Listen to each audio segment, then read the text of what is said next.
ಆತ್ಮೀಯ ವಿದ್ಯಾರ್ಥಿಗಳೇ, ನಾವು ವೃತ್ತದ ಮೇಲಿರುವಂಥ ಒಂದು ಪ್ರಮೇಯವನ್ನು ನೋಡ್ತಾ ಇದ್ದೇವೆ. ಎರಡನೇ ಪ್ರಮೇಯ, ಬಾಹ್ಯ ಬಿಂದುವಿನಿಂದ ವೃತ್ತಕ್ಕೆ ಎಳೆದ ಸ್ಪರ್ಶಕಗಳು ಸಮವಾಗಿರುತ್ತವೆ.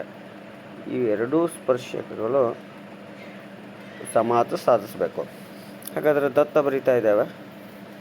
ಓ ಕೇಂದ್ರವುಳ್ಳ ಓ ವೃತ್ತಕೇಂದ್ರ, ಪಿ ಬಾಹ್ಯ ಬಿಂದು ರೀ. ಪಿ ಕ್ಯೂ ಮತ್ತು ಪಿ ಆರ್ ಸ್ಪರ್ಶಕಗಳು. ಪಿ ಕ್ಯೂ ಮತ್ತು ಪಿ ಆರ್ ಏನ್ರಿ ಸ್ಪರ್ಶಕಗಳು. ಆಮೇಲೆ ಏನು ಹೇಳ್ತದಂದ್ರೆ, ಪಿ ಕ್ಯೂ ಮತ್ತು ಪಿ ಆರ್ ಸಮತೆ ಸಾಧಿಸಬೇಕು, ಅದು ಸಾಧನೀಯ. ಇನ್ನು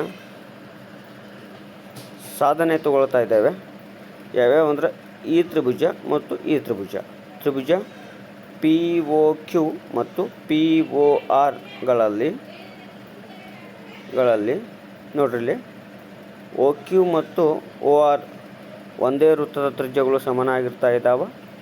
ಹಾಗೆ ಕೋನ ಕ್ಯೂ ಮತ್ತು ಕೋನ ಆರ್ ಲಂಬ ಕೋನಗಳು ತ್ರಿಜ್ಯಕ್ಕೆ ಸ್ಪರ್ಶಕಕ್ಕೆ ಲಂಬವಾಗಿರುತ್ತವೆ, ಅಥವಾ ಪ್ರಮೇಯ 1ರ ಪ್ರಕಾರ. ನೆಕ್ಸ್ಟ್, ಒ ಪಿ ಉಭಯ ಸಾಮಾನ್ಯ ಬಾಹು.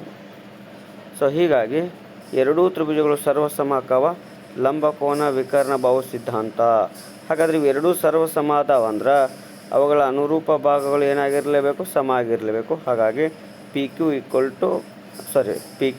ಟು ಪಿ ಆರ್ ಅಂತೇಳಿ ಸಾಧಿಸ್ಬೋದು.